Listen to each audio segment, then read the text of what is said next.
በስመ አብ ወወልድ ወመንፈስ ቅዱስ አሐዱ አምላክ አሜን። አቤቱ ጌታችን አምላካችን መድኃኒታችን ኢየሱስ ክርስቶስ ቀኑን ባርከህ ቀድሰህ ስለሰጠህን ስም የተመሰገነ ይሁን። ከዚህ በኋላ ያለውን ጊዜም ባርከህ ቀድሰህ እንድትሰጠን ቅዱስ ፈቃድህን እየለመንን ወደ መምራ ግብራችን እንሄዳለን። እሺ ተመልካቾቻችን፣ እንግዲህ ቀሲስ ወንድይፍራው የባታ ለማርያም በሲያትል ዋሽንግተን እና ኦሪገን አካባቢ የሚገኝ አስተዳዳሪ ናቸው። ቀሲስ እንዴት ነው ህይወት በአሜሪካ? እግዚአብሔር ይስጥልኝ፣ እግዚአብሔር ያክብርልኝ ይህንን እድል ስለሰጣችሁኝ። በተለያየ ጊዜ በተለያዩ መድረክ ላይ እንደምናገረው እኔ ተወልጄ ያደግኩት አዲስ አበባ ነው። ልዩ ስሙ ማርገጃ ተብሎ ይጠራል። ያም በአዲስ አበባ ሀገረ ስብከት ቀጨኔ ደብረ ሰላም መድኃኔዓለም ቤተክርስቲያን ነው ተወልጄ ያደግኩት። እንደ ማንኛውም ሰው ፊደል ቆጥሬ የኤሌመንተሪ መደበኛ ትምህርትን በመማር እንደዚሁም ሃይ ስኩል በመማር በትምህርት ቤት ያሉትን ህይወት አልፌ ነው እዚህ የደረስኩትኝ ያደግኩትኝ። አፄ ልብነ ድንግል የመጀመሪያ ደረጃ ትምህርት ቤት ከአንደኛ እስከ 8ኛ ክፍል የተማርኩት እዛ ነው።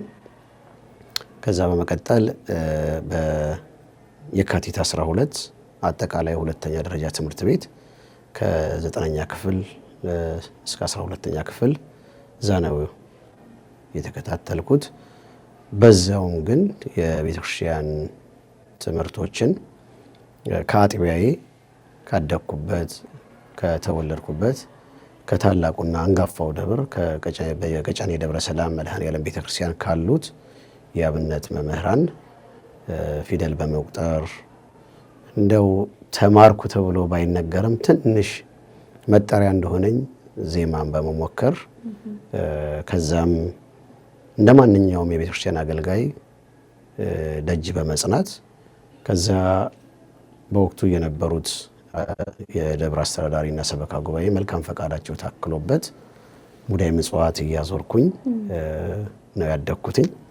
ከዛ አገልግሎት በኋላ ግን አገልግሎታችንን ያዩ የደብሩ የሰበካ ጉባኤ አባላትና የቤተክርስቲያን የሥራ ኃላፊዎች ከሙዳየ ምጽዋት ማዞር የድምፅ ማጉሊያና የጽዳት ስራ ይግቡ ብለው እዛ ደግሞ ገብተን ተጨማሪ እንድንማር ሙያችንን እንድናሻሽል እንድናስተካክል እየገፋፉ የግብረ ዲቁና ትምህርት ካጠቃለልኩ በኋላ በመደበኛ የዲቁና ስራ እያገለገልኩ ነው ያደግኩት ወደዚህ እስከመጣ ድረስ። ይገርማል። በጣም ደስ የሚል አገልግሎት፣ ትልቅ እምነት የተጣለበት ወጣት ነበሩ። በጊዜው ሙዳየ ምጽዋት ማዞር ትልቅ ኃላፊነት ነው። ከልጅነት ነው የተሰጡት የኃላፊነት። በጣም ደስ ይላል። ከዛ የትዳር ህይወት እንዴት ነው? ያው እንግዲህ ባለቤቴን ያገኘኋት ቤተክርስቲያን ውስጥ ነው። እኔ ማታ ማታ ጉባኤ ፕሮግራም እመራለሁ፣ መዝሙር እዘምራለሁ። ያው እንደዚህ አይነት ቦታ ላይ በጣም ደስ ይለኛል ማገልገል። እሷ ደግሞ የማታ ጉባኤ ለመከታተል ወደ ቤተክርስቲያን ትመጣ ነበረ እና ያው ካየኋት በኋላ ያው ሰው ስለሆነ ምኞት አለ። ግን ደግሞ የቤተክርስቲያን አገልግሎት በተለይ እኛ የቤተክርስቲያን አገልጋዮች እንዲህ አይነት ነገር ላይ ደፍሮ አይገባም። ያው ክህነት ብዙ ጥንቃቄ የሚጠይቅ ኃላፊነት ስለሆነ አባቶቻችን ክህነት ብርጭቆ ነው ይሉናል፣ ከተሰበረም መልሰን ማንጠግ ነው እና እንደዛ እንዳይሆን ካየኋት ጊዜ ጀምሮ ፈቃድ እግዚአብሔር መሆኑን ብቻ በልቤ አስብ ነበረ። ለ2-3 ዓመት እንዲሁ አጠገቧ እየተጠጋሁ አናግራት ነበረ። በኋላ ግን የእግዚአብሔር ፈቃድ ሆኖ እንደው በጓደኝነት በእጮኝነት አብራኝነት ተቀጥል ስጠይቃት ያው እኔ ነኝ የጠየኳት። እሺ አለችኝ። እሷ ተማሪ ነበረች፣ ጎበዝ ተማሪ። ትምህርት ልማር ጊዜ አይሆን አይደለም ትንሽ ጠብቀኝ አለችኝ። ያው በጽናት ነው የጠበቅኩትም። እግዚአብሔር ፈቅዶ ግን ያው እህል ውሃችን ስለሆነ አገናኘን። ያው እዛው ባደኩበት በታላቁ ደብር በቀጨኔ ደብረ ሰላም መድኃኔዓለም ቤተክርስቲያን እዛው ነው ያገኘኋት። ብፁዓን አባቶች በተገኙበት ሊቃውንተ ቤተክርስቲያን በተገኙበት የኢትዮጵያ የጋብቻ ስርዓት በሚፈቅደው ሕግ መሰረት ሽማግሌ ተልኮ ጋብቻ ፈጽመን ያው እንግዲህ የክህነቱ አጋር ሆነ አብረን እያገለገልን ያለ ነው ማለት ይቻላል። አሁን ደስ ይላል በጣም። ስንት ልጆች አፈራችሁ? 4 ልጆች አሉን። የ3 ሴቶችና የ1 ወንድ አባት ነኝ። 4 ልጆች አሉን። በጣም ደስ ይላል። ያው ሂሩቴንን ያውቃታለሁ፣ ጥሩ ክርስቲያን እህታችን ነች። በጣም ደስ ይላል። ከዛ ወደ አሜሪካ ህይወት እንዴት ከኢትዮጵያ አገልግሎት ወደ አሜሪካ እንዴት ሊመጡ ቻሉ? መቼስ መጡ? ምንድነው የአሜሪካን ያው ባለቤቴን አትቀድማ ወደ አሜሪካን የመጣችው እንዳልኩሽ አሜሪካን መጣ። እኔም ኢትዮጵያ ሆኜ በአገልግሎት ታገዘኝ ነበር። ቀጨኔ ደብረ ሰላም መድኃኔዓለም ቤተክርስቲያን በሚፈልገው በገንዘብም በእውቀትም በማገዝ ማለት ነው። እዚህ ከመጣች በኋላ 6 ዓመት ያህል ያው 6 ዓመቱ 3 ጊዜ መጣ አይታኛለች። የእግዚአብሔር ፈቃድ ሲሆን ፕሮሰስ አድርጋ እሷ ናት ያመጣችኝ እዚህ። በጣም ደስ ይላል። እዚህም ከመጣ በኋላ ደግሞ ያው አንዱ የአገልግሎቱ ቀኝ አይን ቀኝ እጅ በመሆን እያገዘችኝ ነው ያለችው። ደስ ይላል በጣም። መጀመሪያ ሲመጡ የት ቤተክርስቲያን ወደ አገልግሎት የጀመሩት ወዴት ደብር ነበር? እንደመጣው ያረፍኩት ያገለገልኩት የመጀመሪያ ቅዳሴ የቀደስኩት አማኑኤል ቤተክርስቲያን ነበረ። ብዙ ጊዜ ኢትዮጵያም ሆኜ የምሰማው ነበረ እዚህ አሜሪካን ሀገር ያለው የቤተክርስቲያን ጉዳይና ባለቤቴም ትለኛለች ወደ ቤተክርስቲያን ተጠግተህ የምታገለግል ከሆነ የነጻ አገልግሎት አገልግለህ በትርፍ ጊዜ ሰርተህ ልጆቻችንን የምናሳድግበት እንዲሆን ብላ ትመክረኝ ነበረ። እኔም ያንኑ ቃል ተግባራዊ በማድረግ አማኑኤል ነው የመጀመሪያ ጊዜ ወሰዱኝ። እዛ አገለገልኩኝ። አስታውሳለሁ መጋቢ ስርዓት በጋሻውን ያገኘዋቸው አይ ቲንክ በዛን ጊዜ እንደዚህ ከአዲስ አበባ መጥተው የሚቀደሱ ዲያቆናት በጣም ትንሽ ነበሩ መሰለኝ። አይ ዶንት ኖ በጣም ነው ያስተዋወቁልኝ። በጣም በቃ ጥሩ ዲያቆን ነው ብለው በጣም ነው ያስተዋወቁት። ጥሩ አቀባበል ነበር ያደረጉት። በዚህ አጋጣሚ አመሰግናቸዋለሁ እሳቸውንም። ከዛ በኋላ ግን ሳውዝ ሚካኤል ዩኒየን እና 12 ላይ ያለ እዛ አባቶች የነበሩትን አስተዳዳሪ ያውቃቸው ስለነበሩ ኢትዮጵያ እሳቸው ጋር ሄድኩኝ። ሳውዝ ሚካኤል እያገለገልኩ ሳውዝ ሚካኤል ኤምኤልኬ ላይ ያለው ቤተክርስቲያን ተገዝቶ እዛ ገባን። እዛም እንደ ያው ኢትዮጵያም በሊቀ ዲቁና ነበር ማገለገል የነበረው። ልክ እንደዛ አክት እያደረኩኝ እዚህ በማስተባበር ቅዳሴ በመሸፈን በመሙላት ለ6 ዓመት ነው የቆየሁት። ከክቡር አባታችንም መላከ ሰላም አባ ሰይፈ ገብርኤል አስተዳዳሪ ሆነው ከመጡም በኋላ ከሳቸው ጋርም እንደዚሁ ለአመታት አብሬ እያገለገልኩ ነበረ። ያው እንደምታውቁት ትንሽ ኑሮዬ ወደ ሰሜን ወደ ኖርዝ ስለሆነ አካባቢው ራቅ ሲለኝ አዎ በወቅቱ አሁን ደብረ ብስራት ቅዱስ ገብርኤል ሊኒውድ ያለው እዛ ሲከፈት እዛው ቅርቤ ስለሆነ የነበሩት አባቶች ጋብዙኝ አብረን እናገልግል ሲሉኝ እዛም ሄድኩኝ። ያው በየቦታው ሲሄድ የነጻ አገልግሎት ነው የማገለግለው። እዛ ሄጄ ነው እንግዲህ እያገለገልኩት ቆየሁት። ግን በሲያትል ያሉ አብያተ ክርስቲያናት በሁሉም አብያተ ክርስቲያናት ክብረ በዓል ሲሆን እየሄድኩኝ እቀድሳለሁ፣ በረከት እቀበላለሁ፣ ታዘዛለሁ።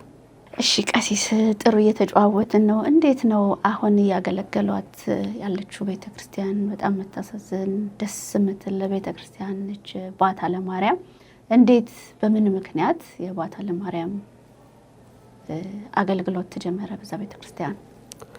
ጥሩ ጥያቄ ነው። በታሪክ አገጣጣሚ ከኢትዮጵያ የተነሳሁት የባታ ዕለት ነው። ጠዋት ባታ ከሰዓት ቅዳሴ ነበር። ሄጄ ባታ አንግሼ አክብሬ ከዛ ቤት ምሳ ይጠብቁኝ ነበር። እንግዲህ በሰላም ጎብዬ ጸሎት አድርጌ የተነሳሁት ከኢትዮጵያ የበዓታ ዕለት ነው።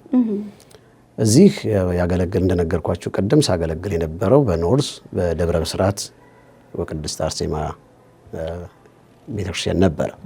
እዛ እያገለገልኩ እያለ እዛ አንዳንድ በመካከል አለመግባባት ተፈጥሮ እዛ ውስጥ የነበሩ አባቶችን በሽምግልና የሲያትል ማህበረ ካህናት ላኩን። ከተወከሉት ካህናት መካከል ቃለ ጉባኤ እንዲይዝ እዛ ነበር የታዘዝኩት እና እዛ እያገለገልኩኝ ያው መጨረሻ ቤተክርስቲያኑ የመከፈቱ እውን ሲሆን በዓታ የተቆረቆረችው መላከ ጥበባት አባ ገብርኤል በድሮ የመምህር ስማቸው መጋቤ ጥበብ በእምነት የሚባሉት ማለት ነው። አሁን ዋሽንግተን ዲሲ ገዳም እሳቸው እቤት መጥተው አነጋገሩኝ። እንግዲህ የቤተክርስቲያኒቱ መከፈት እውን እየሆነ ነው፣ ስለዚህ እንደው አብረን ብናገለግል ብታግዘን የሚል ጥያቄ ጠየቁኝ። በምችለው ለማገዝ የሁሉም ጋር እንደማገለግለው አገለግላለሁ እሺ ያልኳቸው። ከዛ ባታ በሀገረ ስብከቱ ፈቃድ ስትከፈት ቀጠሮ ተይዞ የምርቃት የቡራኬው ስርዓት ቤት አባ ኃይለ ገብርኤልን ይዘው መጋቤ መላከ ጥበባት ቤት መጡ እና ቤት መጥተው እኔንም ባለቤቴንም መልካም ፈቃዳችሁ ከሆነ ከዚህ በኋላ በመደበኝነት አብረን በዓታም ብናገለግላት የሚል ሀሳብ አቀረቡ። ለጊዜው ከስራው ከኃላፊነቴ ያው የግል ስራ ነው የምሰራው። ከዛ የተነሳ እንደው ለማቀማማት ሞክሬ ነበረ፣ ግን የእግዚአብሔር ጥሪ ከሆነ በሚል ወደ አገልግሎቱ የባታን አገልግሎት ተቀበልኩኝ። ሀገረ ስብከቱም በዛ ውስጥ እንደማገለግል አወቁ። ከዛ በኋላ ያው ቤተክርስቲያኒቱ ተከፈተች። ቤተክርስቲያኒቱ ስትከፈት በጸሐፊነት ኃላፊነት ነው የተመደብኩት። በጣም ጠንካራ ምዕመናን ያሉት የደብረ ጥበብ በዓታ ለማርያም ቤተክርስቲያን ከነሱ ጋር እንግዲህ በኪራይ ነው፣ አሁንም በኪራይ ነው ያለ ነው። እዚህ ወደ ኖርዝ ጌት አካባቢ ነበር ቦታው የተከራየነው ቦታ። ሰዓት ጊዜ ገደብ አለው። 9 ሰዓት ሲሆን ያከራዩን ሰዎች ከሩቅ ሰዓት እያሳዩ በቃቸው የሚሉበት ቦታ ነበረ። በዚህ መሀል እያለን መላከ ጥበባት ያው እንደምታውቁት የእሳቸው ዓላማ እዚህ ሀገር ለወጣቶች ስራ መስራት ይመኛሉ። ትልቅም ምሳሌ የሆኑ አባት ናቸው። ገዳሙ እዚህ ዋሽንግተን ሲያትል ውስጥ ለመግዛት ነበር ስራ ሲሰሩ የነበሩት፣ አልሆነም። ይሄ ካልሆነ ግን ሀሳቤ ከሚበላሽ ብለው በሌላ ስቴት ሲሞከር እዛ ተሳካ እና አማራጭ የለም። እኔ የቅስና ማዕረግ የተቀበልኩት ከብፁዕ አቡነ በርናባስ የዋግምራ ሊቀ ጳጳስ ያሉት ከሳቸው ነበርና ያው ክህነቴን ደብቄ ነበር። ብዙም የቅስናው ነገር ብዙ ይፋ አልወጣም ነበረ። እሳቸው ከሄዱ በኋላ ግን አገልግሎቱ ክህነቱን የመፈለግ ነገር መጣው እና የዛን ጊዜ ደብቀን የነበረውን ቅስና ወደ ማሳየት መጣ እና በጸሐፊነት ከዛ ጀመረ።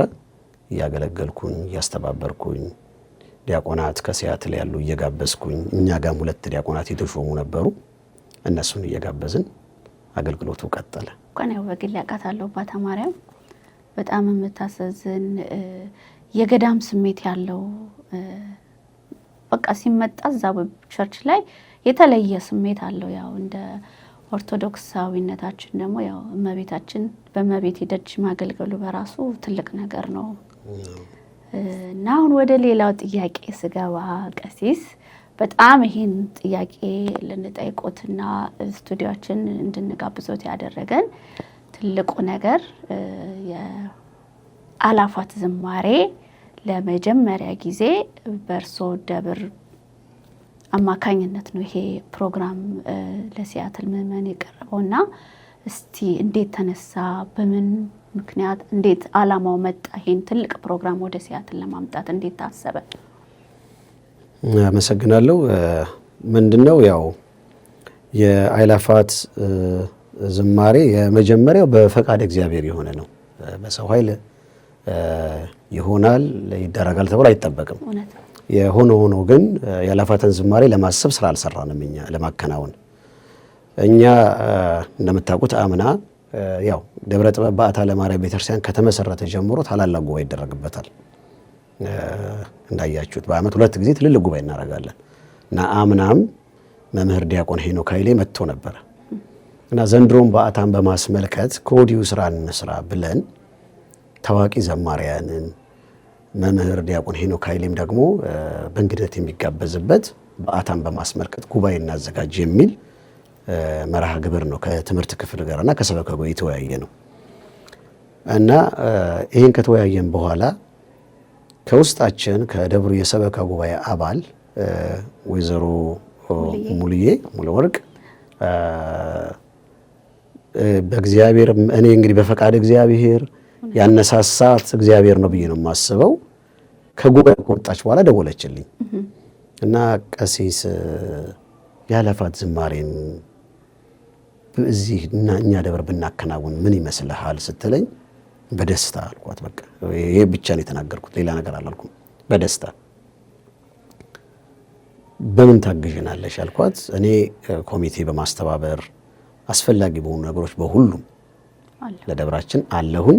እናንተ ግን ፕሮሰሱን የፈቃዱን ጉዳይ ምን መደረግ እንዳለበት ምንም ነገር ስለማላቅ እናንተ ሄዱበት፣ ከዛ ውጭ ደግሞ ሰበካ ጉባኤ ያጽድቀው የሚል ሐሳብ ሰጠችን። ጉባኤያችንን አስቸኳይ ስብሰባ ጠራን። ሁለቱንም ስራ እየሰራን ሄደው ያለፋቱ ዝማሬ ባይሳካ ጉባኤውን ለማከናወን ብለን ታዋቂ ዘማሪያንን ትኬት እየቆረጥን ቆየንና ለሰበካ ጉባኤ አቀረብን ጉዳዩን። ያለፋት ዝማሬ ልናከናውን ነው፣ ምን ይመስላችኋል ስንል በደስታ አሉ ሰበካ ጉባኤዎቹ። እንዴት ነው ፈቃዱ የሚገኘው አሉ። ፈቃዱን እኔ ልጨርስ፣ የሚመለከታቸውን አካላት እኔ ልጨርስ ብዬ ያን ኃላፊነትን የተረከብኩኝ። ሰበካ ጉባኤው ካጸደቀው በኋላ በቀጥታ በኢትዮጵያ የጃንደረባውን ትውልድ የኢጃትን የስራ አመራሮች ማግኘት ግዴታችን ሆነ ማለት ነው። እነሱን ለማግኘት ክቡር መላከ ሰላም ቀሲስ ወንደሰን በላስ ቬጋስ የኪዳነ ምሕረት ቤተክርስቲያን መደበኛ አገልጋይ እሳቸው ናቸው ኢሜይላቸውና ስልካቸውን የሰጡኝ። ቀጥታ ለኢጃት ኢሜይል አደረኩኝ እና ኢሜይል አደረግን። በኢሜይላችን መነሻነት መሰረት ያለፋት ዝማሬ ራሱን የቻለ ሕግ ክራይቴሪያ ያለው እና መጀመሪያ ወረቀቱን ላኩልን። እነዚህ የምታሟሉ ናችሁ ከሆነ ፈቃዱን ለመስጠት ችግር የለውም አሉን። እንደምናሟላው ነገርኳቸው። ከዛ የህዝብ ግንኙነታቸው ደግሞ የኢጃት የጃንደረባው ትውልድ የህዝብ ግንኙነት መምህር ዲያቆን ሄኖክ ኃይሌ ናቸው። እሳቸውን አገናኙ። እሳቸውን በምንጠይቅበት ጊዜ ዲያቆን ሄኖክ ኃይሌ የመጀመሪያ ጥያቄያቸው ትችሉታላችሁ ወይ ነው። ትችሉታላችሁ ምኑ? ያለፋት ዝማሬ ለማዘጋጀት አቅም አላችሁ ወይ? አቅም አላችሁ ወይ? ግን ለካስ ወደኋላ ሚስጥሩ ብዙ ነበር። ትችሉታላችሁ ወይ ሲመነዘር ፈተናው ያለፋት ዝማሬ ብዙ መከራ አለ፣ ብዙ ችግር አለ እና ጽናቱን ይስጣችሁ። በቃ መምህር ሄኖክ ኃይሌ ያለኝ ይህንን ነው፣ እግዚአብሔር በሚያውቀው ጽናቱን ይስጣችሁ። ከዛ በተሰጠን ወረቀት መሰረት ኮሚቴ ከ10 ያላነሱ ኮሚቴ ማቋቋም የሚለውን ወይዘሮ ሙሉዬ በእርሶ ስር የሚሰራ 10 ኮሚቴዎች እንዲሰበሰቡ፣ 2 የቦታው ሀገረ ስብከት ሊቀ ጳጳስ የፈረመበት ደብዳቤ ያስፈልጋል፣ 3 በያለፋት ዝማሬ ላይ እነዚህ አይደረጉ የሚል ደብዳቤ ወረቀት ደረሰን። በደብዳቤው መሰረት የመጀመሪያ ስራ የሰራሁትኝ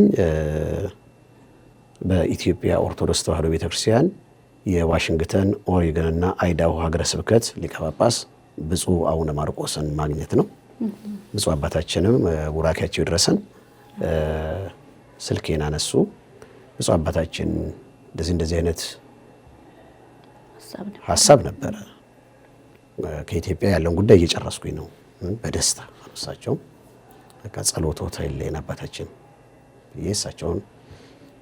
ከዛ ደግሞ ክቡር ስራ አስኪያጁን እሳቸውን ልክ እንደዚሁ እንደ ብፁዕ አባታችን እንደዚህ አይነት ጥያቄ ቀርቧል፣ ያለፋት ዝማሬ በሲያትል ልናዘጋጅ እያሰብኩኝ ነው፣ እንዴት ነው ስል እናግዛለን፣ በደስታ በባለቤትነት ሆነን እንሰራለን አብረን አሉ እሳቸው። ከዛ የእነሱን ቃል ሰማሁና ማመልከቻውን ስልክ ብፁዕ አባታችን እንደምታስታውሱት ለዚህ ለርክበ ካህናት ስብሰባ ኢትዮጵያ መሄድ ነበረባቸውና ሄዱ እሳቸው፣ የጥቅምቱ ሲኖዶስ ላይ ማለት ነው። ማመልከቻውን በስራ አስኪያጁ ፊርማ ወረቀቱ ደረሰኝ። ያንን አያይዤ የደብሩ ሰበካ ጉባኤ የወሰነበትን ቃለ ጉባኤ ይፈልጋሉ። እሱን አያይዤ ለጃንደረባው ትውልድ እስካን አረኩና ኢሜል የሚላኩላቸው። ከዛ እነሱ ኢሜሉን አይተው የተሟላ መረጃ ማግኘታቸውን ሲያውቁ መልካም ፈቃዳቸውን ገለጹ። ምንድነው የዚህ የጃንደረባው ትውልድ የአእላፋት ዝማሬ ንዑስ ክፍል ጉባኤውን ከፈቀዱ በኋላ ትሬኒንግ ይሰጣሉ። ስለ በዓላቱ፣ የአእላፋት ዝማሬ፣ የመዝሙሩ ብዛት፣ የመድረክ አመራሩን እንደዚህ አይነት መሰል ነገሮችን ይሰጣሉ እና በዙም አንድ ቀን አገኙኝ። ጉባኤውን ያው በደስታ እንደተቀበሉት የልምድ ልውውጥም እንዲሆን ብለው ሀሳባቸውን አካፈሉን። እንግዲህ ጸሎታችሁ አይለየን፣ እኛም ደፍረን ገብተንበታል ብለን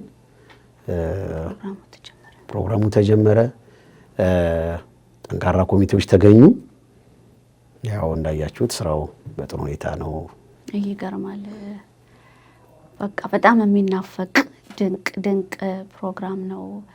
እንግዲህ የአእላፋት ዝማሬ 2 ጊዜ ኢትዮጵያ ተካሂዷልና እንኳን ኦርቶዶክስ የሆነ መላው ክርስቲያንን በቃ ሆድ የሚያባባ ስፔሻሊ ስደት ላይ ሆኖ ለሚያዩ ሰው በጣም የሚያጓጓ ፕሮግራም ነውና ያ ደግሞ እዚህ ሲመጣ ትልቅ ስሜት ነበረው ሰው ጋር። እንደው የነበረው ውጣ ውረድ እንዴት ነበረ? ቦታ ማግኘት ብዙ ነገር አለውና ያ ነገር እንዴት በምን ምክንያት እንዴት ተሸፈነ? እንዴት አይነት ነገሮች ነበሩ? እስቲ ያንን ሞር ለተመልካቹ ግልጽ እንዲሆንለት፣ ምክንያቱም ብዙ ውጣ ውረድ ስለነበረው ማለት ነው። ያው ምንድነው በእውነቱ ያው በቤተ ክርስቲያን እኔ እድሜ ልኬ ማለት ይቻላል ያው ህይወቴም ቤተክርስቲያን ውስጥ ነው ያለውና ቤተክርስቲያን ካልሄድኩኝ መሞት ነው የሚመስለኝ እና በአእላፋት ዝማሬ ያየሁትን መከራና የደከምኩትን ድካም በየትኛውም አገልግሎት አልተካውም። ብዙ ፈተና ነው። ያው 3 ሳምንት አልተኛውም እኔ በቃ በዛው ነው የምገባው፣ በዛው ነው የምወጣው። በአጠቃላይ ከመጀመሪያው ጀምሮ ፈተናው ኮሚቴውን ካቋቋመን በኋላ ቦታ ስንት ሰው ይገኛል፣ ምን ያህል ሰው ይመጣል የሚለው በኖርዝ በሳውዝ በዌስት ቦታ ተፈልጎ ነበር። የተገኙም ቦታዎች አሉ። እንደውም በሊኒውድ ባለውበት አካባቢ አንድ የበጎ አድራጊ ወንድማችን የኔ ማህበርተኛዬ ነው፣ የቅዱስ ሚካኤል ማህበርተኛዬ ነው። አዳራሹን በነፃ ቃል ገብቶልን ነበረ። ያለ ምንም ወንበር 1000 ሰው ይችላል፣ ግን ወንበር ከገባ ግን ከ500 እና ከ600 አይችልም የሚል ሀሳብ ሰጠን። ሰው እንዴት ያን ያህል ሰዓት ቆሞ ይችላል በሚል ያንን ወዲያው ሀሳባችንን ቀረር። ወደ ኖርዝ ዋጋው በርከት ያለ አዳራሽም ተገኝቶ ነበረ። የሚገርማችሁ አንድ መንፈስ ቅዱስ የመራው የቤተክርስቲያናችን ልጅ ነው ኮንቬንሽን ሴንተር ነው የጠቆመኝ እና ጉባኤ ዘንድሮ አታዘጋጁም ወይ አለኝ። ኧረ የአእላፋት ዝማሬ ልናዘጋጅ ነው ስለው የት አለኝ። እግዚአብሔር ነው ያናገረው። የተገናኘ ነው ከቅዳሴ ውጪ እኔ ወጥቼ መስቀል ተሳለመና ምን ነው ዘንድሮ ስለ በዓታ ቀዘቀሰ በሚል ንግግር አንስቶ ነው። በቃ ኮንቬንሽን ሴንተር ሞክሩ አለኝ። እንዴት ነው የማገኘው ስለው ኮንቬንሽን ሴንተር ስልኩን አመጣለሁ አለ። አመጣልኝ። ደወልኩ። ስደውል የማመልከቻ የሚጻፍበትን ሊንክ ላኩልኝ። በዚህ አፕሊኬሽን ሙሉ የኢቨንቱን ስም የምትፈልጉትን ቦታ ብለው ያንን ሰጡን። ያንን በጥሩ ሁኔታ እንግዲህ ቦታ ላይ ተቸግረን የነበርነውን በዋጋ ውድ ቢሆንም እንኳን የቦታው ችግር የቦታው ትልቀት ትልቅ እንደምታውቁት ኮንቬንሽን ሴንተር ያው የከተማው እምብርት ቦታ ነው። በርካታ ብሔራዊ ስብሰባዎች የሚደረጉበት፣ ታላላቅ የመንግስት ባለስልጣን የሚሰበሰቡበት፣ የንግድ ማዕከል የሚከናወንበት ነው።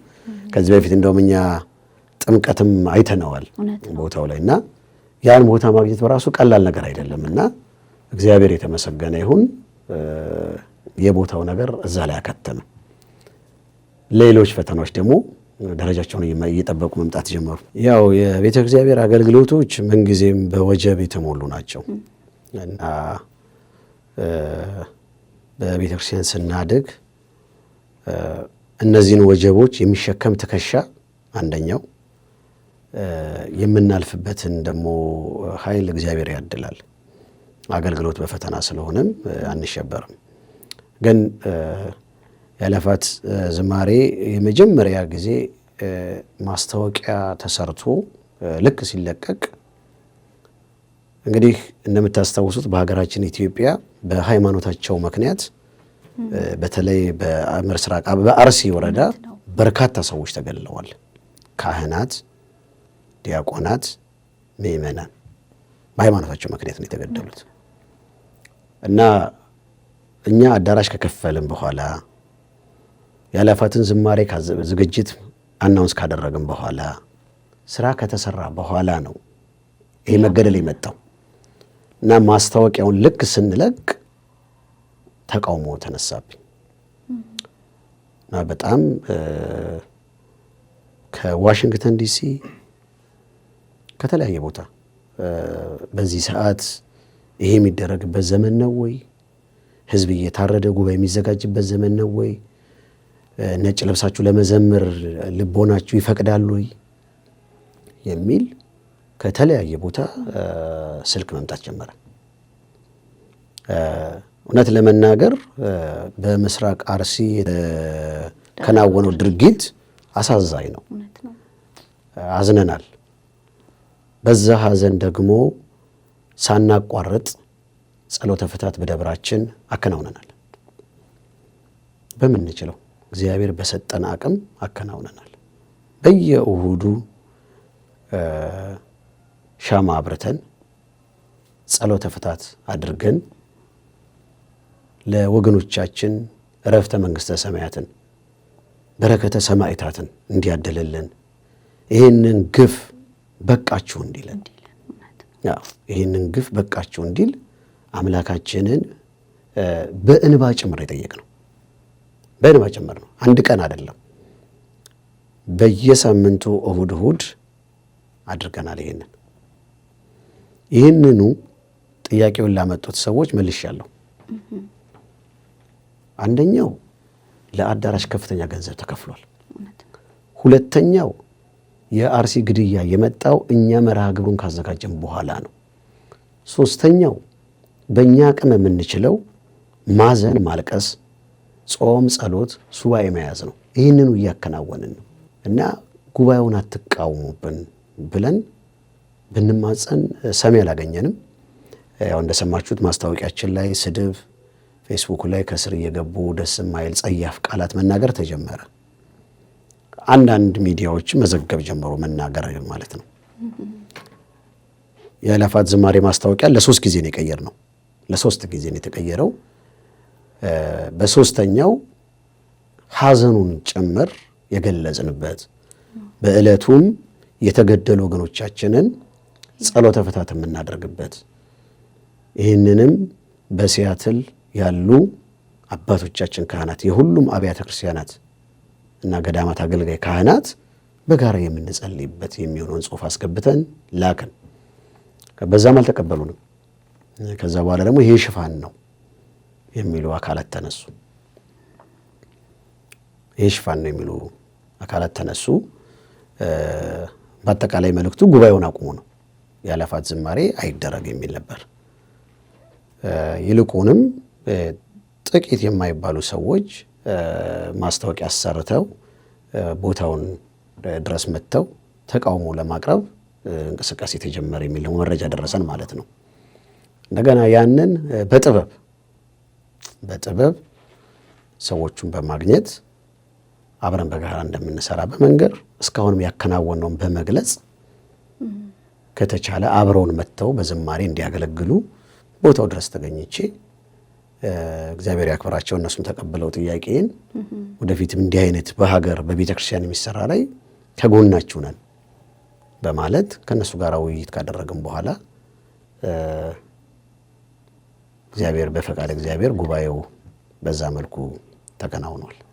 ሌላው ጥያቄ ደግሞ ቀሲስ በጣም የሚያምሩ ላይን የሚያሳሱ የሚያኮሩ ደስ የሚሉ ዘማሪያኖች ነበሩና ይሄ ሁሉ ባለሳሳት ስንት ወደ 65 መድረኩ ላይ 65 65 ልጆች ነበሩ መድረኩ ላይ የነበሩት።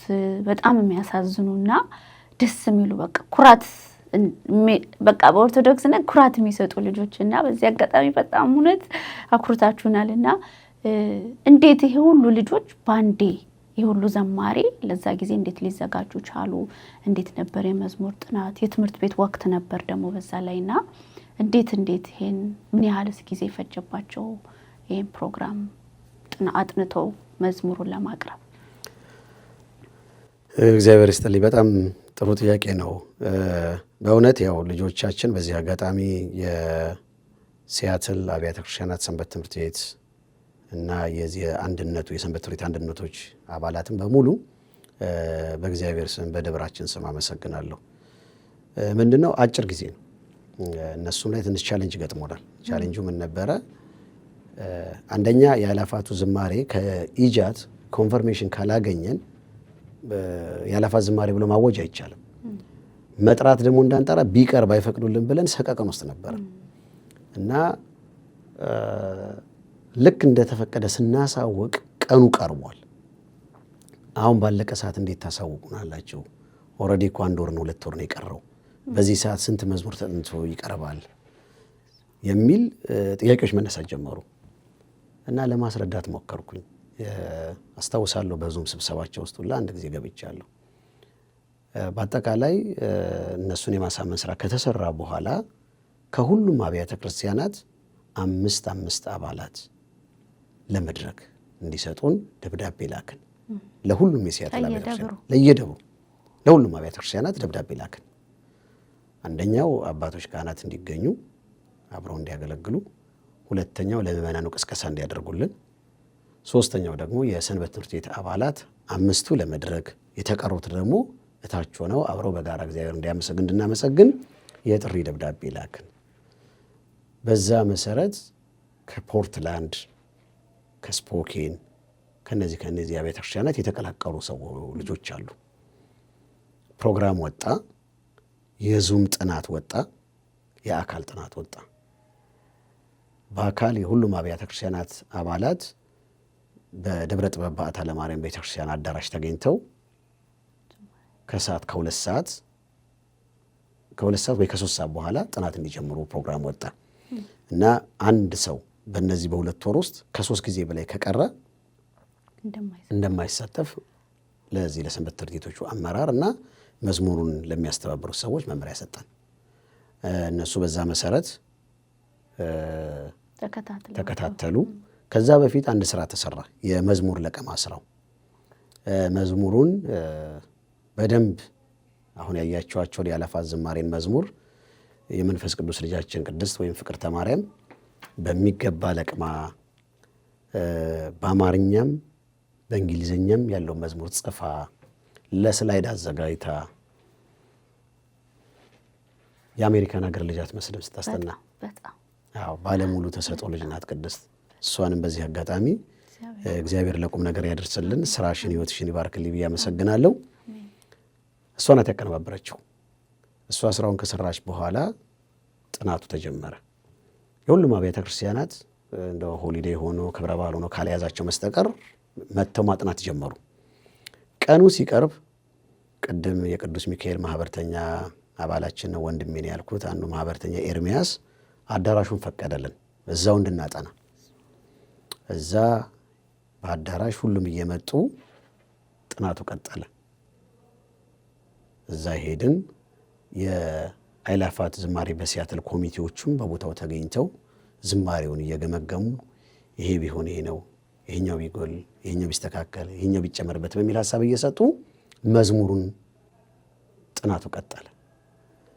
ከዚያ የክራር መቺዎቹን ደግሞ አመጣናቸው አብረው ከነሱ ጋር እንዲዋሃዱ። ያው የጊዜ እጥረት እንጂ የመጡበት ቀን በቂ አልነበረም። እውነት ለመናገር ብዙ ታይም ይፈልግ ነበረ። እነሱ መጡ። ከነሱ ጋር ደግሞ አንድ ቀኑ ሙሉ በአማርኛውም በእንግሊዘኛውም ሲሰሩ ከነሱ ጋር አዋሉ። ያ ነው እንግዲህ እነዚህን የሰንበት ትምህርት ቤት አባላት በዚህ መልኩ አዘጋጅተን በእውነቱ ዓመት የሰለጠኑ ነው የሚመስሉት፣ መላእክት ነው የሚመስሉት። በጣም አንደበታቸው ልዩ ነበረ። በጥሩ ሁኔታ ነው ያመሰገኑት። እዚሁ ላይ የሰንበት ትምህርት ቤቱ ዝግጅት እንዳለ ሆኖ አዳራሹን የማስዋብ ስራ ኮሚቴዎቹ ስራ ይዘው ነበረ እና የአዳራሽ የማስዋብ ስራ ለማን እንስጥ ማን አለ ሲባል ደግሞ እዛው ከኮሚቴዎች ውስጥ አሉ ከኛ ጋር ቤተክርስቲያን የሚያገለግሉ ልጆች አሉ ብለው ቤዛ ዲኮር ያው እናንተን የመሳሰለ ባለሙያ በዛ መልኩ አድርገዋል። በዚህ አጋጣሚ አንቺንም እግዚአብሔር ስራሽን ህይወትሽን የተባረከ የተቀደሰ ያድርግልን። ምንጊዜም ስራ በእለት የሚደረግ ነገር ምንጊዜም ያልፋል። በእርግጥ አገልግሎት ዝማሬ በነገራችን ላይ መልጃ ነው፣ ጸሎትም ነው። ይሄ መሰመር አለበት። በዝማሬ እኔ አይደለሁም ያመሰገንኩት፣ መላእክት በዝማሬ ቅዱስ ያሬድ በዝማሬ ዳዊት በመዝሙር በዝማሬ እግዚአብሔርን አመስግኗል። ስለዚህ ዝማሬ አንዱ ሰውና እግዚአብሔር የሚገናኙበት አገልግሎት ነው እና ይሄንን ለታሪክ ለትውልድ ደግሞ እንዲቀር ስራ መሰራት አለበት። በዕለቱ ያው ስብሐተ እግዚአብሔር ቀርቦ ያላፋት ዝማሬ በሲያትል አለፈ ብለን የምንተው እንዳይሆን ለአሁን ለትውልድ የሚቀመጥ ለወደፊት የምንማርበት ምን ቀረን ምን ጎደለን ብለን የምናየው ዶክመንት መያዝ አለብን የሚል ስራ ደግሞ ያስፈልግ ነበር። ያንን ያው ወንድማችን ተክለ ዮሐንስ ላቭ ስቱዲዮ በዚህ በሲያትል የምናውቀው ባለሙያ ነው። ሐሳቡ እንደመጣ የመስቀለት አገኘሁት አነሳሁበት እና አረሳውም ያኔ የነበረውን ስሜት እንዲህ ልናዘጋጅ እያሰብን ነው የአእላፋትን ዝማሬ በሲያትል። አንተን ደግሞ አጠቃላይ ሂደቱን በዶክመንት የመያዝ የቀረጻውን የፎቶን ፕሮግራም ለአንተ ልንሰጥ እናስባለን ስለው መልስ አልመለሰልኝም እና የተወሰነ ደቂቃ ዝም አለኝ። እውነትን ለመናገር በቃ ለራሴ የእሱን ሁኔታ ሳየው እና ቀና አለና መጨረሻ ላይ የመለሰልኝ አንዱ በህይወቴ ስመኘው የነበረው ነገር ይህን አገልግሎት እዚህ ማየት ነበረ እና ስሰማ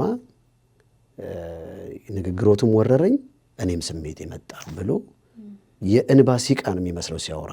የተወሰነ ደቂቃ ዝም አለና እኔም ምንድን ነው ብዬ ዝም ነው ያልኩት። ከዛ ቀና ብሎ ነገረኝ እና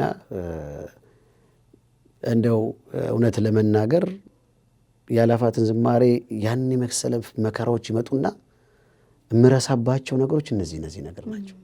እንደነዚህ አይነት ወንድሞችን እምነታቸውን ማንነታቸውን በቃ ከፍተን ያየንበት ነው የአእላፋት ዝማሬ እና ላቭ ስቱዲዮ ደግሞ ስራህን ይባርክልህ። በቃ በሩን ከፍቶ ከሙያው ባሻገር ነው የአእላፋትን ዝማሬ መግለጫ ስንሰጥ መጥቶ እዚህ በማስተባበር ከምሽቱ መምህር ሄኖክን በኤርፖርት ተቀብሎ ስራ በመስራት ትልቅ ስራ ነው የሰራውና በዚህ አጋጣሚ እሱን ለማመሰገን ወዳለሁ። ላቭ ስቱዲዮን ስራህን ይባርክ ቤትን ይባርክ ለመድኃኔዓለም። እንግዲህ እንደዚህ ብሎ ነው ያው ተዘጋጅቶ ዝግጅቱ። እንግዶቻችን በዚህ አጋጣሚ ዘማሪያን እንደ እግዚአብሔር ፈቃድ በጣም ያው የቤተክርስቲያን አገልጋይ ሁሉም እውነት ለመናገር ቅዱሳን ናቸው። ሁሉም ከከሌ የሚባል የለውም። የመጡት ደግሞ ዘማሪያን የበለጠ እንግዶች ሳይሆኑ ራሳቸው ባለቤት መስለው ባረፉበት ቤት ሁሉ በቃ ደስ ብሏቸው መጥተው ተስተናግደው ስብሐተ እግዚአብሔር አብረን አድርሰን ነው የተለያየ ነው። ትንሽ ቻሌንጅ እነሱም ላይ አለ በትራንስፖርቴሽን በኩል። አንደኛው እንደምታውቁት አሁን በቅርብ ጊዜ ወዲህ የዚህ የፍላይት ነገር ዲሌይ ካንስል እየተደረገ ብዙዎች ያው መምህራችን መምህር ሄኖክ 2 ቀን ዲሲ ነው ያደረው ያለ ፕሮግራሙ። ልክ እንደዛ መምህራኖቹ ከተባለው ሰዓት ወይ ቀድሞ ይገባሉ ወይ ደግሞ 2-3 ሰዓት ሌት ሆነው ይመጣሉ እና 2-3 ሰዎች በቃ 2-3 ዘማሪያን ኤርፖርት እንደውም 2ቱ በኡበር የመጡ አሉ። ሌሎቹ ግን ኤርፖርት ሆነው ይደወሉ አሉ። ማንም ይቀበለን ያሉ እና ያንን ሁላ ችለው ነው እንግዲህ እኛ ጋር ተሳትፈው ለአገልግሎት ሲያትል ሁለተኛ ሀገራችን ብለው የሄዱት። ሌላው ደግሞ በጣም በሚያምር ሁኔታ ይህን ልዩ የሆነ ጉባኤ በጣም በጥሩ ሁኔታ ሆኖ በባታ ለማርያም ዩቱብ ቻናል ላይ ተለቋል። በጣም ልዩ ልዩ ዝማሬዎች ነው ያው ሁሉም የተዘመረው መዝሙር በሙሉ ወጥቷል። ቦታው ላይ ሆኖና ከዛ በቪዲዮ ሲያዩት ትልቅ ልዩነት አለ። ምን አዩበት? ምን ተሰማዎት? እስቲ እሱን ደግሞ እሱ ላይ እናውራ። በዚህ በአእላፋት ዝማሬ በሲያትል አገልግሎት ያው ብዙ በርካታ ጥሩ ነገሮችን አግኝተንበታል። አንዱ እንዳልሽው ያው ሰው ልጅ ወልዶ አይኑም ባይኑ ሲያይ እንደሚደሰተው በእውነት ቪዲዮውን ያየሁለት እዛ አዳራሽ ካየሁት የበለጠ ነው የተደሰትኩት። የዚህ ባለሙያው ቀሲስ ከመለጠፌ በፊት እስቲ መልከቱት ብሎ የመጀመሪያውን ቪዲዮ ላከልኝ። ላቭ ስቱዲዮ እግዚአብሔር የሚያውቀው እኔ ዩቲዩብ ሙሉ አስጨርሼ አላውቅም። ቃለ እግዚአብሔር ከሆነ ብቻ ነው ትምህርት ወይም ዜማ ከሆነ የማዳምጠው እና እስከ መጨረሻው ነው ያዳመጥኩት። ያው ይሄም ጸሎተ ፍትሐቱ ነው የመጀመሪያው እስከ መጨረሻው። በቃ አንዲት ነገር ያሳለፍኩት ነገር እንደው ነካም አላረኩት። በቃ ደስ ብሎኝ ያዳመጥኩት። በጣም ነው ደስ የሚለው እና የእግዚአብሔር በእኛ ላይ አድሮ ስራ እንዲሰራ ያደረገ መድኃኔዓለምን አመሰገንኩበት። በእውነት ደስ ነው ያለኝ። ብዙዎችም እንደሚደሰቱበት ባለሙሉ ተስፋ ነበርኩኝ። የሆነውም ያው ነው። የሰማሁትም ያየሁትም ያው ነው። ነገር ግን ያው አንዳንድ ጊዜ ጥቃቅን ነገሮች በስራ መካከል ይፈጠራሉ እና እንግዲህ እንደምታስታውሱት የመጀመሪያው መርሃ ግብር ሲጀመር መድረክ ላይ የወጣ ነው እኛ ካህናት ነን። ፊታችን ደግሞ ወደ ህዝቡ ነው። ህዝቡ ነው ወደኛ ያለው እና መድረኩ ጀርባችን ነው ለኛ። ዞረን እኔ ከደስታዬ ብዛት የተነሳ ቅድም እንደነገርኳችሁ ሰው ይመጣል አይመጣም፣ ማስታወቂያ አልተነገረም፣ ትንሽ ችግር አለ፣ ያው ውዥንብር አለ። በዚህ በአርሲ ብዙ ሰዎች ጥያቄ ጠይቀናል። የተገደሉበት ጊዜ እንዴት ሰው ነጭ ለብሶ ይዘምራል የሚሉ እነዚህን ጥያቄዎች እንቅልፍ ነስተውን የከረሙ ጥያቄዎች ስለነበሩ ስገባ ያን ህዝብ ሳይ በጣም ደስ ስላለኝ ወደፊትም ወደ ላይም አላየሁም።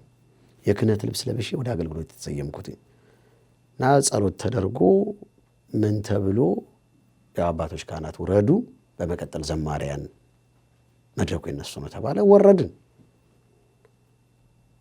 ከዛ በኋላ ወርደን የመጀመሪያው መዝሙር ገና ዝግጅት ላይ እያለ ቀና ስል ባንዲራ የለም። የኢትዮጵያ ባንዲራ አልተሰቀለም። እኔ በዋዜማው ንዋያተ ቅድሳት ሲዘጋጁ እዛው ቤተ መቅደስ ቤተክርስቲያን ሄጄ ባንዲራ አዘጋጅቻለሁ። ያ ነግረውኛል። ይሄን ጠዋት አውርተናል። እኔ ጋር ሜክ ሹር ዲኮሩ ላይ ስትሰሪ ባንዲራው እንዳትረሺ ብለው፣ ግን የተላከው ልጅ በጊዜው አላደረሰም። እግዚአብሔር ያክብርል። ይኸው ማን ይናገር የነበረ ማን ያርዳ የቀበረ ማለት ይኸው እንግዲህ እግዚአብሔር በአንድም በሌላም ነገር ነው። እንግዲህ እኔ አሁን ለአንቺ መናገሬን ሁላ ራስቸዋል እውነት ለመናገር እንግዲህ ጠዋት ላይ ስንደዋወል ነበር። ያ ባንዲራ መጥቷል ግን አልተሰቀለም እና ወደዛ ስዞር አየሁት ባንዲራውን እና ሊቀ ዲያቆን ጠርቼ ባንዲራው የት ነው ለምንድን ያልተሰቀለው አልኩት። ተረስቶ ነው አለ እኮ ባንዲራው መላከ ሕይወት አለ። አይ በቃ ባንዲራው መሰቀል አለበት ቶሎ በሉ ብለን ባንዲራው እንዲሰቀል ተደረገ። አጠገብ ያሉ አባቶች ካህናት አገዙን፣ ተሰቀለ። እንግዲህ የመጀመሪያ ጊዜ ቪዲዮ ሲለቀቅ ባንዲራ የሌለውን የተለቀቀው እና ያንን አንዳንድ ሰዎች ያቀነባብረው ልክ የባንዲራ ተቃዋሚ መስለን እኛ ባንዲራ ማናረግ መስሎ ለሚዲያ ፍጆታ ዋለ እና ያው የሀገር የቤተክርስቲያን ተቆርቋሪ የሆኑ ሰዎች ጠየቁን እና በቂ መልስ ነው የሰጠሁት። ያለው አሁን የተናገርኩት እውነታው ይሄው ነው። ባንዲራው ግን ከዋዜማው ጀምሮ ተዘጋጅቶ ነበረ።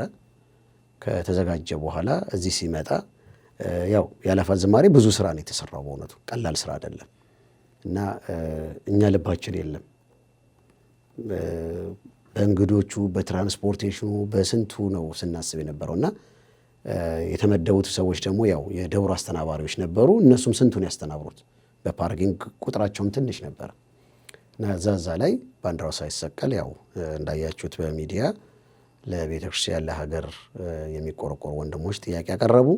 የጥያቄው መልስ ግን አሁን ለእናንተ የገለጽኩት ባንዲራው በፕላን በቅድ የተደረገ ሳይሆን ተረስቶ ነው። ግን የረሱትን ሰዎች በመውቀስ እንዲሰቀል ተደርጓል። እውነት ለመናገር ያው እውነትን እግዚአብሔር ያውቋል አይደል? ስንነጋገር ያው ሁልጊዜ ለዚህ ፕሮግራም ስለምናወራ እንኳንስ የራሳችንን ባንዲራ እውነት እግዚአብሔር ያውቋል። የኤርትራን ባንዲራ ራሱ ለማድረግ ያው ሌላ ነገር ደግሞ እንትን እንዳይል ብለን ትተነው እግዚአብሔር ነው የሚያውቀው ሁሉን ነገር ምንደክመው ምንለፈው ምናረገው እግዚአብሔር እንዲቀበለው ነው። ይሄን በረከት አይደለ እንኳንስ የኢትዮጵያን ባንዲራ ሌላም ባንዲራ ለማድረግ ተነጋግረን ነበር። ያው እኔና ሰብሊ አንዳንድ ነገር እንትን ብለን ያው ሀሳቡን እና በሌላ ሰው በመረሳቱ ነው ያልተደረገው። እርሶ ነግረውኛል። የባንዲራ ጥላቻ ያለበት ሰውም አልተሳተፍም ፕሮግራሙ ላይ በአጠቃላይ እና ይሄ ታሳቢ ይደረግልን። ካጠፋን ይቀርበሉን እኔ ኃጢአት ሁሉ እንዲቆሩ ነው ስለሰራው። ሌላው ደግሞ ቀሲስ በጣም ለዚህ ፕሮግራም ደፋ ቀና ሲባል ነበረ። ምንድነው ባታለማርያም የራሷ ቤተክርስቲያን የራሷ ቦታ እንኳን የላትም። በኪራይ ላይ የምትተዳደር ቤተክርስቲያን ነች። እንኳንስ ያን ያህል ወጪ የአዳራሹ ወጪ ራሱ ብዙ ሰው ከዚህ በፊት ጥምቀት ተደርጎ ስለሚያውቅ ወጪውን ብዙ ሰው ያውቀዋልና ለዛ እንዲሆን ብዙ ስፖንሰሮች እየጠየቀን ነበረ። ደስ የሚለው ከፕሮቴስታንት ጀምሮ ኤርትራውያን፣ ኢትዮጵያውያን በጣም በደስታ ነው ይሄን ፕሮግራም የተሳተፉትና እና ይሄን ፕሮግራም ያዩት ሰዎች ለኔ ምን ጠየቁኝ፣ አንዴ ብቻ ነው የሚደረገው ወይስ ይደገማል? ለዚህ ደግሞ እርሶ ነው ባለቤቱ ለዚህ ላይ ሀሳብ ይስጡበት።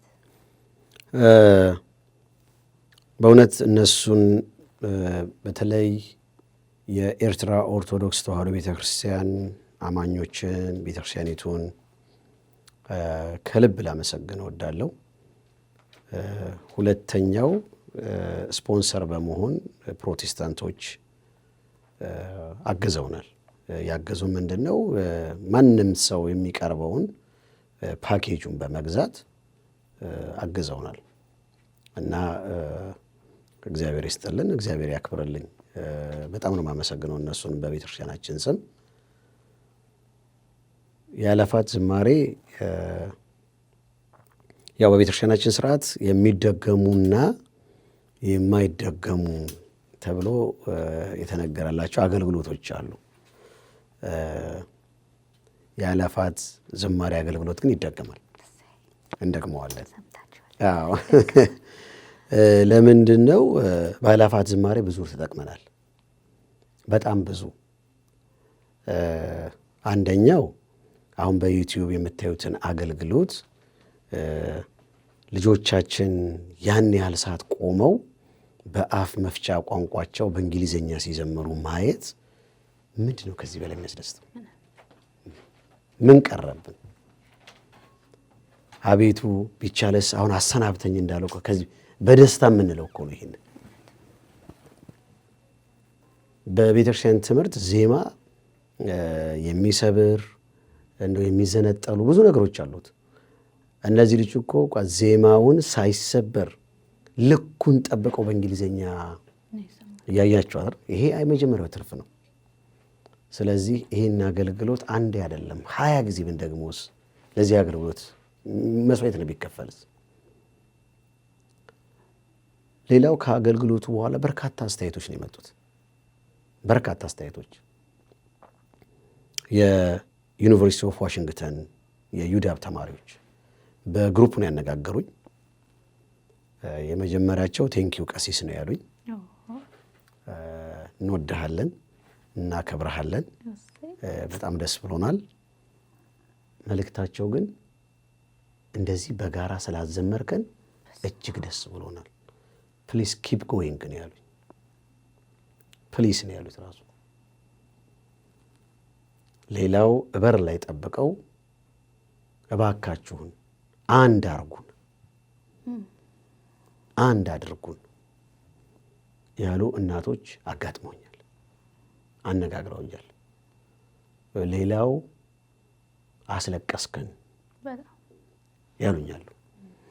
እንኳንም ምክንያት ሆኜ ሰው አልቅሶ እግዚአብሔር እንዲያመሰግን በር ከፈትን። እኛ ካህናት ያው ስራችን አማላጆች ነን። የካህን ስራው ማማለድ ነው። ምልጃችን ደግሞ ከእንባ ከዕጣን ከንስሐ ከመስዋዕት ጋር ሲሆን ተቀባይነት አለው። ስለዚህ ምእመናን አልቅሰን ዘመርን ካሉኝ ምንድነው ከዚህ በላይ የምፈልገው? ምንም። የእንባን መስዋዕት እግዚአብሔር ይቀበላል። አዎ እንዲህ አይነት ድምፅ ሰምተን እንቅልፍ አይወስደንም። ለሲያትል ምእመናን፣ ለኦሪገን ምእመናን፣ ለስፖኬን ምእመናን፣ ለፖርትላንድ ምእመናን፣ ለካናዳ ምእመናን የምናገረው የአእላፋት ዝማሬ በሲያትል ይቀጥላል። እናመሰግናለን። ትልቅ ኮሚቴውን በሰው ኃይል እያጠናከርን ተጨማሪ የሰው ኃይል የሚያስፈልገው ድረስ ልክ እናስገባለን። ይህንን የደብሩ ሰበካ ጉባኤ በጥልቀት እየሰራበት ነው። ቴክኒካል የሆኑ ክፍሎችን ይጠናከራሉ። በዛ ልክ ስራው ይሰራል፣ እናስቀጥለዋለን። ለልጆቻችንም እናስተላልፋለን። የደብረ ጥበብ በዓታ ለማርያም ቤተክርስቲያን ሲመሰረት ጽሑፉ ላይ የተጻፈው አንድ ነገር በዚሁ ልንገራችሁ። የእንግሊዘኛ ቅዳሴ ባለሙያ ካለ ይህን የእንግሊዘኛውን ንባብ በሚገባ በልጆቹ አክሰንት ካገኘን ኤቭሪ አዘር ዊክ፣ ካልሆነ ግን በ3 ወርም በ6 ወርም የእንግሊዝኛ ቅዳሴ የእንግሊዝኛ ስብከት እየሰጡ ልጆቻችንን የቤተ ክርስቲያኒቱ ተረካቢ ማድረግ ነው። ይኸው ነው የሚለው ወረቀቱ። ስለዚህ ያንን ነው ቃል በተግባር ሲገለጽ እያሳየን ያለ ነው። ያንኑ ነው እያከናወንን ያለ ነው። በበዓታ ለማርያም ቤተክርስቲያን ተከፍሎት የሚያገለግል ካህኑ በአሁኑ ሰዓት የለም። ያው አንድ አባት እኔን የሚያግዙ አሉ። ሌሎቻችን ግን ሁላችንም የነጻ አገልጋዮች ነን። የደብሩ ዓላማ ግን በተለይ ከ16 ዓመት በላይ ያሉ አሜሪካን ተወልደው ያደጉ ልጆች ብዙ ነገር በእጃቸው ነው። እንዳይጠፉ ከስነ ምግባር እንዳይወጡ በቋንቋቸው ሰባኪ ማዘጋጀት ነው። በቋንቋቸው የሚሰብካቸው ዲያቆን አለን፣ ባለሙያ ዲያቆን አለን። በቋንቋቸው እንዲዘምሩ ማስቻል ነው። በቋንቋቸው እንዲዘምሩ የምታስጠና ባለሙያ ልጅ አለችን። ዓርብ የእንግሊዝኛ ስብከት ኤቭሪ ፍራይዴይ ከምሽቱ 7 ሰዓት እስከ 9 ሰዓት ተኩል አለ።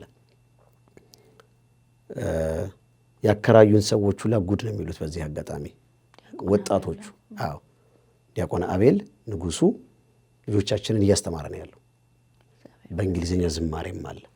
እንዲሁም ባለቤቱ ዘማሪት ሊዲያ በእንግሊዝኛ ልጆቻችንን እሁድ ጠዋት ትምህርት አላቸው። 4 ክፍል አለን ባይዘው እዛው የተከራየው አዳራሽ ውስጥ በ4 ክፍል ተመድቦ 4 መምህራን ተመድበው የዩኒቨርሲቲ ኦፍ ዋሽንግተን ተማሪዎች ናቸው። ልጆቹ እያስተማሯቸው ነው ያሉት። አሁን ነገ የአእላፋትን ዝማሬ አበው ሲያልፉ ውሉድ ይተርፉ እንደተባለው እኛ ስናልፍ ልጆቻችን ያስቀጥሉታል። አየነው እኮ ከኢትዮጵያ የመጣው ወንድማችን መምህር ዲያቆን ሄኖክ ኃይሌ በጣም ነው የተደሰተበት የእንግሊዝኛውን አገልግሎት። አንድ ታሪካዊ አሻራ ነው ያረፈው። አጋጣሚ ሆኖ ስብከታቸው ደግሞ ተገጣጠመ። የመንፈስ ቅዱስ ስራ ነው። የሄኖክ እንደውም ከአቤል ከጨረሰ በኋላ ነው ሄኖክ የገባውና የሚገርም ነበረ። ሁለቱም ስብከቱ አንድ አይነት ነበረ። እግዚአብሔር እናንተ በሰው ፊት ስትቆሙ እኮ የምትናገሩትን አታስቡ የሚለው እኮ መድኃኒዓለም ይሄ እኮ ነው። አልተቀጣጠሩም፣ አልተነጋገሩም፣ ግን መልእክታቸው ተመሳሳይ ነው። አዎ ተመሳሳይ ነው። እና የደብሩ ዓላማ ይሄ ስለሆነ የአእላፋት ዝማሬ አሁንም ቀጣይነቱ ምንም ጥርጥር የለውም። ያገባናል፣ ይመለከተናል፣ ጥያቄዎች አሉ የሚሉ አካላት እኛ በራችን ክፍት ነው። 24 ሰዓት እንወያይ፣ እንመካከር፣ በምን መልኩ እናስኪደው። ይሄ በራችን ክፍት ነው። አገልግሎቱ ግን ያው ይቀጥላል። አዎ። ስለዚህ ኔክስት እንጠብቅ በሚገባ በሰፊው። አዎ። በ6 እና በ7 ጉባኤው ተደርጎ ባታን በ13 አከበርን። ሰኞ ባታን ቅዳሜን ያከበርነው። ሰኞ የአእላፋት ኮሚቴ ስብሰባ ነበር። አይበቃችሁም እስከምንባል እና ግምገማ ነበር። ከምሽቱ 2 ሰዓት ነው ያለቀው፣ ሌሊት ማለት ነው በኢትዮጵያ አቆጣጠር ከሌሊቱ 8 ሰዓት ስብሰባው ተገመገመና ስራው ቀጥሏል። አልቆመም። አሁንም የአእላፋት ዝማሬ በዛ ነው። አዎ በዛ ነው። እስካሁን እንደዛ ነው በቃ የቀጠለው እና እግዚአብሔር ቢፈቅድ ቢያኖረን እድሜ ቢሰጠን በረድኤት በቸርነት ጠብቆ ቢያቆየን የአእላፋት ዝማሬ ይቀጥላል። ደስ ይላል። እግዚአብሔር ለሳ ያድርሰን። አሜን አሜን። ሌላው ደግሞ አንዳንድ ያው እንደዚህ የተለፋበት የተደከመበት ጉባኤ ሰው ደግሞ የተለየ ግንዛቤ እንዲኖረው አንዳንድ ያልሆነ ይሄ ፕሮግራም ነገ ከነገ ወዲያ እንዲቀጥል ዓላማው ሁሉ ነገር ምዕመኑ ማወቅ አለበት አይደል? ለፈንድራይዚንግ ነው ስሙን ቀየረ እንጂ ፈንድራይዚንግ ነው የተሰራው ተብሎ የሰሙ ምዕመኖች አሉና ይሄን እንደው ክሊር ቢደረግ ለምዕመኑ። ቀደም ሲል በመግቢያ እንደተናገርኩት የአእላፋት ዝማሬ አንድ ሕግ አለው፣ መተዳደሪያ ደንብ ለእኛም በኢሜይል የደረሰን። በአእላፋት ዝማሬ ላይ በመድረክ ላይ ገንዘብ መሰብሰብ አይቻልም፣ ክልክል ነው ራሱ። እንደው አሁን አጀንዳዬ ራቅ ስላለኝ እንጂ ይዤ መጥቻለሁ፣ ማሳየት ይቻላል።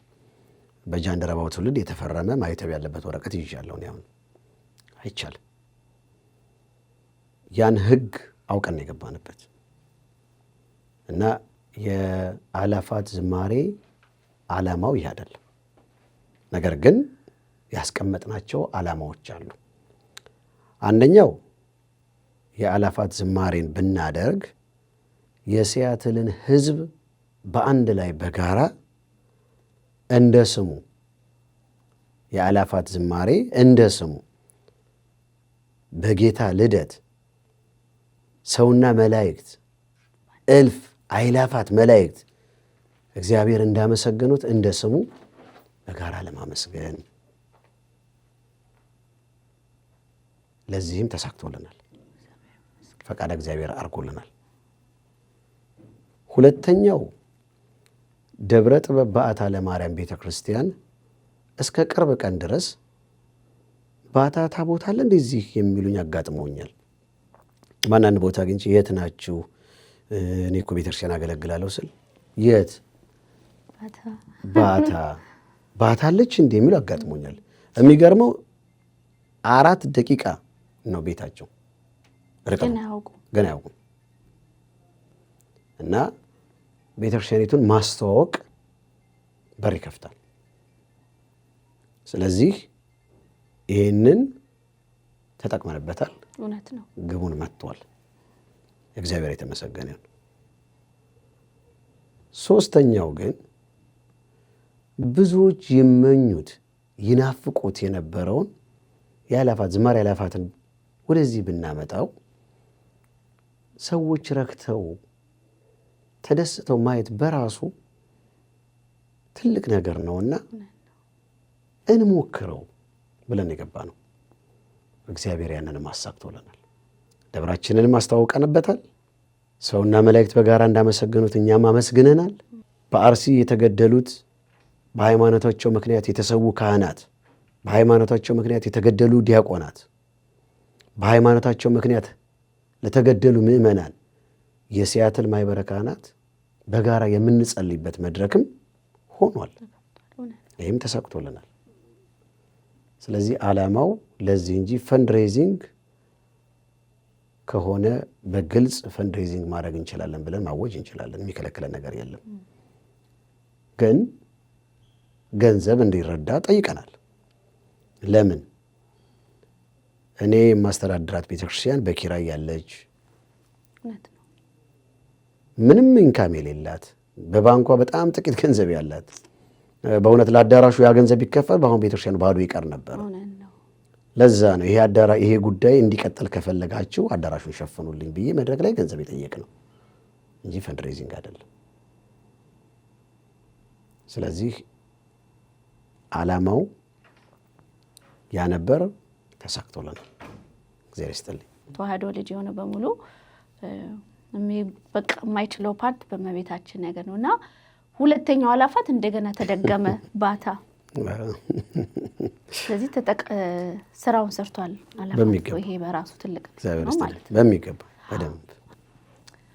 ሌላው ደግሞ በጣም በዚህ አጋጣሚ በእውነት በጣም ለዚህ ፕሮግራም ተሳታፊ እንድንሆን ስላደረጉን እውነት እጅግ እኔ በግሌ በጣም እጅግ አድርጌ ነው የማመሰግነው።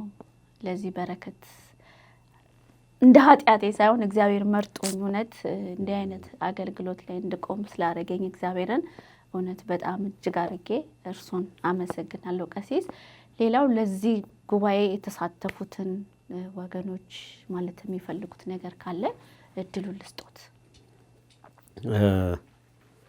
እግዚአብሔር ይስጥልኝ፣ እግዚአብሔር ያክብርልኝ።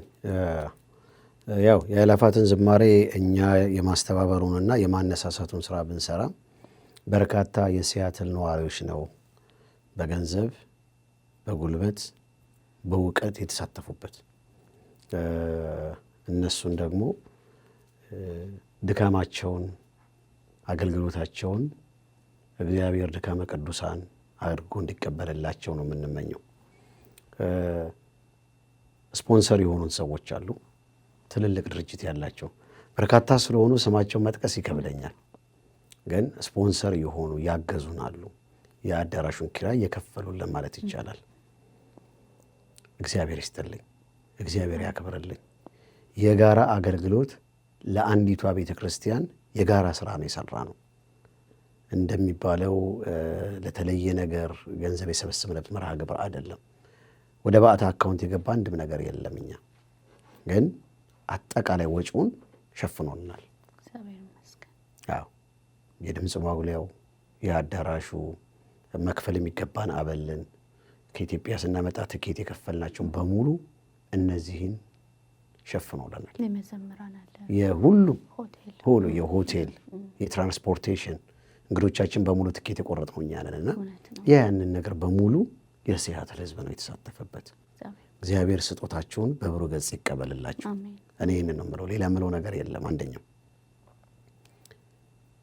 ሁለተኛው የአእላፋት ኮሚቴ የሆኑትን ላመሰግን ወዳለሁ።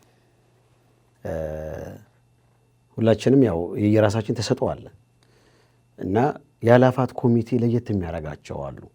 የአእላፋት ኮሚቴ ኮሚቴዎች ብቻ አይደሉም፣ ከፋዮችም ነው ሆነው ያገለገሉት።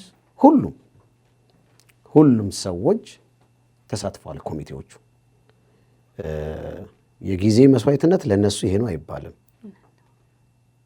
ለነሱ ይሄ ነው አይባልም። ተኝተው አያውቁ። ብዙዎቻችን ተመሳሳይ ስራ እንሰራለን። ያው እኛን ማግኘት የሚፈልግ ሰው መቼም ማታ ነው የሚያገኘን። ቀን ሯጮች ነን ሁላችን። ከዛ ማታ 8 ሰዓት ስብሰባው ይከፈታል። ከሌሊቱ 1 ሰዓት ከሌሊቱ 2 ሰዓት ነው ስብሰባ የሚያልቀው። እነዚህ ከስብሰባ ባሻገር ግን በገንዘብ ሁላ ነው የተሳተፉ። እነሱንም ያገለገላችሁት፣ የደከማችሁት፣ የወጣችሁት፣ የወረዳችሁት ለመድኃኔዓለም እናንተ በወጣችሁበት አገልግሎት በቃ እናንተ ድልድይ መሰላል ነው የሆናችሁት። የሲያትል ሕዝብ መጥቶ አልቀሶ ፈጣሪውን አመሰገነ፣ እድሜ ጤና ለመነ፣ ፍቅርን ለመነ፣ ተመኘ። ስለዚህ እናንተንም አገልግሎታችሁን እግዚአብሔር ድካማችሁን ድካመ ቅዱሳን አድርጎ ይቀበልላችሁ። የአእላፋት የሥራ አስፈጻሚ ኮሚቴ የአእላፋት የሥራ አስፈጻሚ ኮሚቴን ሳመሰግን መርጠናቸው ኮሚቴ ሆኑ ብለናቸን ነው። ያልመረጥናቸው ኮሚቴ ሆኑ ያላልናቸው ግን በአታ ኮርኩራ ያመጣቻቸው ደግሞ ኮሚቴዎች አሉ። እንዳንቺ አይነት ፍቅረ እግዚአብሔር ያመጣችሁ እናንተ አንቺ በርካታ ሰዎች ናቸው ስፖንሰር የፈለግሽው። እኔ እንኳን 5-6 ሰው አውቃለሁ በአንቺ የመጡ ሰዎች ደውለው ላይ ጠየቁኛሉ። ይህን ያህል ገንዘብ ልልክ ነው በዜል ስንት የዜል ቁጥር የጠየቁኝ። እግዚአብሔር ድካምሽን ድካመ ቅዱሳን ያደርግልሽ፣ አገልግሎትሽን ይቀበልልሽ።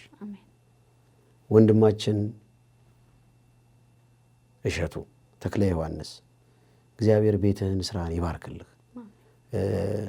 ቅድም ስላልኩት ያንተን እንዲህ አይነት ለቤተ እግዚአብሔር ቀናይ ሰዎች ማግኘት አእላፋት ብሞትለት ምንም አይመስለኝም። እንደነዚህ አይነት ወንድሞች ወንድም ያገኙበት ስለሆነ እግዚአብሔር ድካምህን አገልግሎትን ይቀበልልህ፣ ስራህን ይባርክልህ፣ ቤትህን ይባርክልህ። መድኃኔዓለም እስከ ሌሊቱ 2 ሰዓት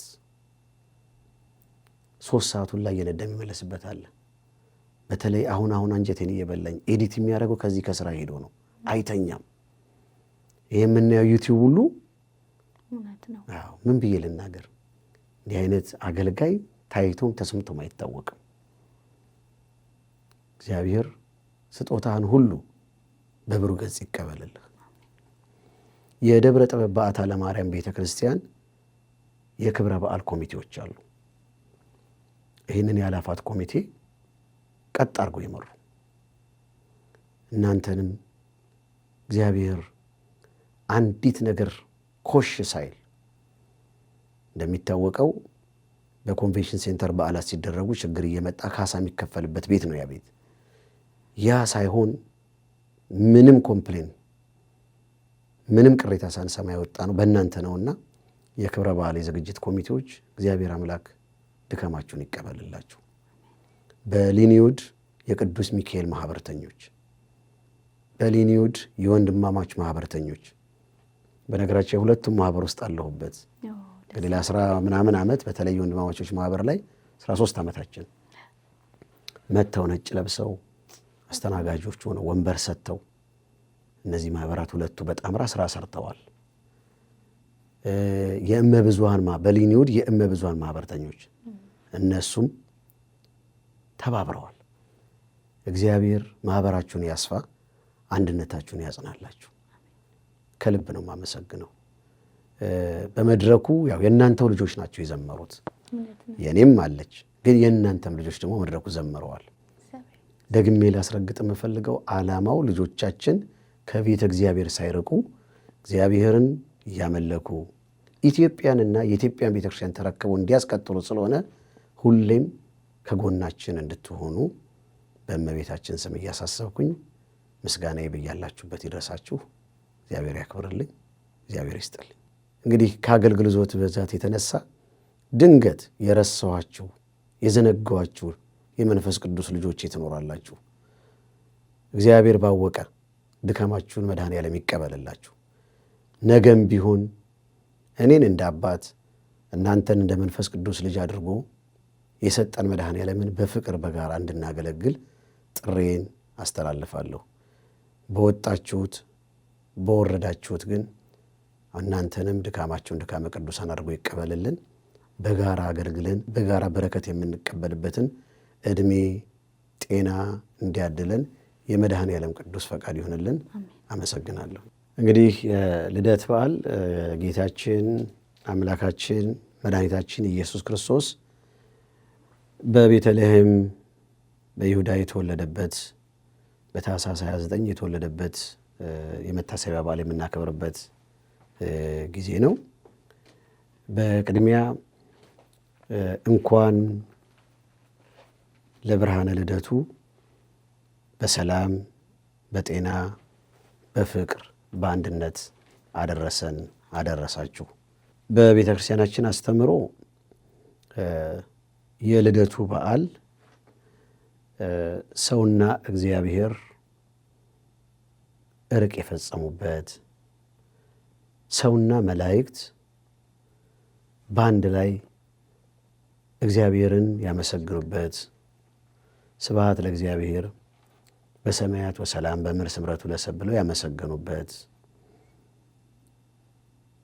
እልፍ አእላፋት ወትልፊተ አእላፋት መላእክት እግዚአብሔርን ያመሰገኑበት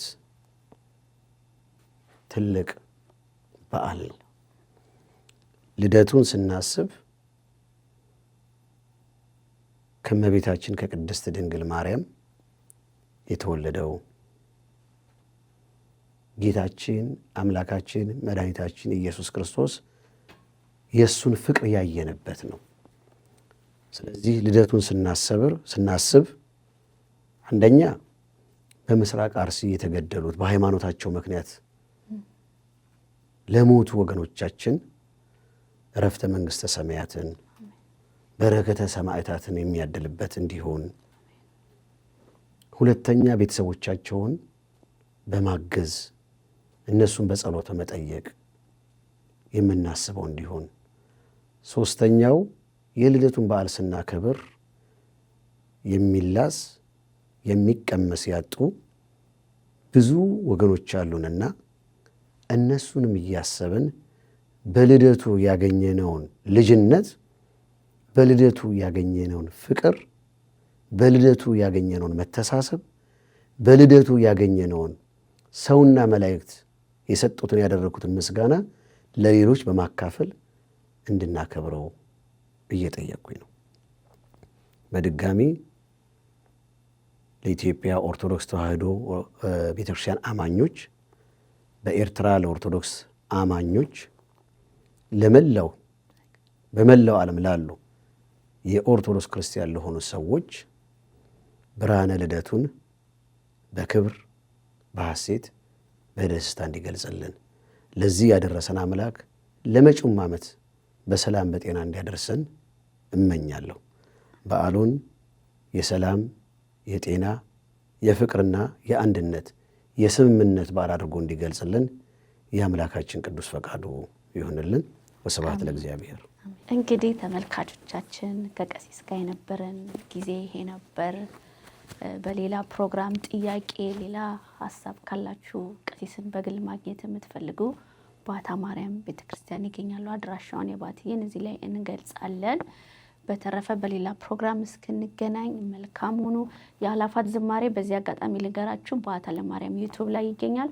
ሁሉም መዝሙር ቤታችሁ ቁጭ ብላችሁ አውደ ዓመትን ስታከብሩ ሰብስክራይብ በማድረግ እና ዩቲዩብን በማየት ቤተሰብ ይሁኑ።